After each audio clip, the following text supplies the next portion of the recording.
Salut à tous, ici Speed Blacko. Alors, vous m'avez vu sur TikTok, je fais des théories de manga tous les jours.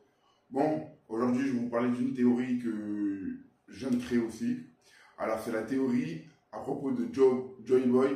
Alors, ça daterait de 800 ans, bien avant les événements, comme vous savez, actuels. Là, c'est pour parler de ce qui s'est passé avec Joy Boy. Alors, voilà. Avant de commencer, je tiens à remercier les 3 derniers abonnés qui se sont abonnés.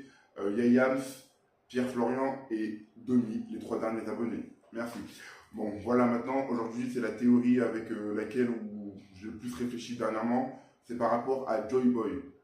Bon, apparemment, Joy Boy aurait vécu pendant le siècle oublié, l'ancien royaume. Date de 800 ans.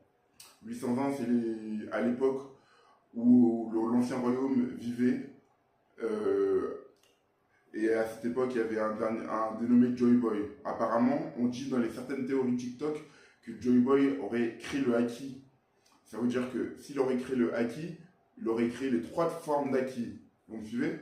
Alors, les 3 formes de haki, pour ceux qui ne le savent pas, c'est premier, le haki de l'observation. Deuxième, le haki de l'armement. Et troisième, le haki de roi.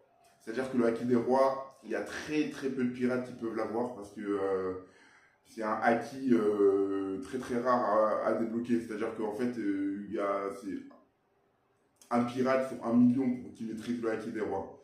Du coup, moi, ce que je voulais dire, c'est que je pense que, selon ma théorie, Joy Boy déjà serait un géant. C'est-à-dire que, en fait, oui, il serait un géant. Et il aurait détenu le premier fruit du Nika modèle humain, le fruit que possède Luffy.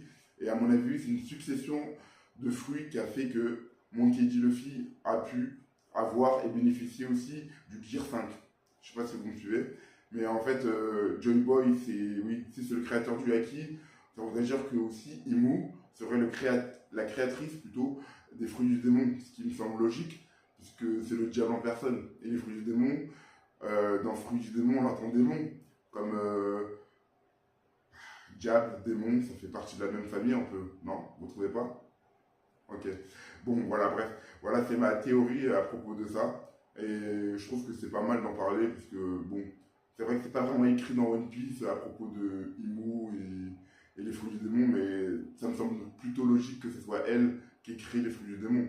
Parce que si c'est le diable en personne, et qu'elle jette des malédictions, et qu'elle a, en plus, elle s'assoit sur un trône vacant où il n'y a personne, et elle gouverne dans l'ombre. Je trouve ça un peu bizarre quand même, hein. Ce personnage est mystérieux, hein. Mais en tout cas, moi, voilà. En tout cas, j'espère qu'on va plus savoir, plus la mettre en action parce qu'on l'a pas beaucoup vu dans One Piece pour le moment.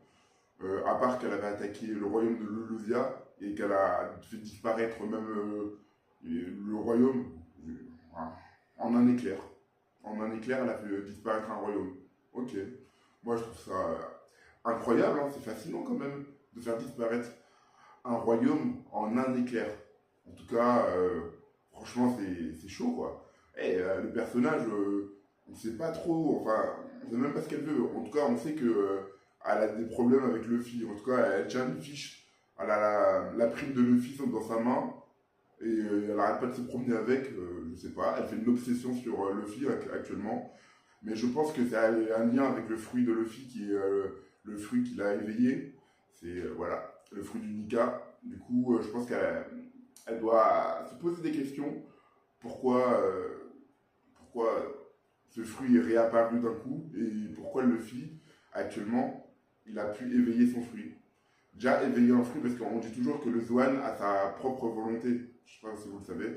Mais chaque Zoan a sa propre volonté. C'est-à-dire que chaque fruit du Zoan a sa propre volonté. Du coup, voilà. Bon, en tout cas, moi j'espère que là, on va pouvoir voir Imu un peu plus à l'œuvre, parce que c'est vrai qu'on voit souvent dans l'ombre. Elle est souvent dans l'ombre, mais on ne met pas assez de lumière sur ce personnage, je trouve. Mais bon, en tout cas, voilà, c'était ma petite théorie aujourd'hui. J'espère que vous avez aimé la théorie. N'hésitez pas à liker et abonnez-vous à mon compte Instagram, TikTok, pardon. Et voilà, c'était Speed Blacko. Et je vous souhaite à la prochaine. Speed Blacko, salut!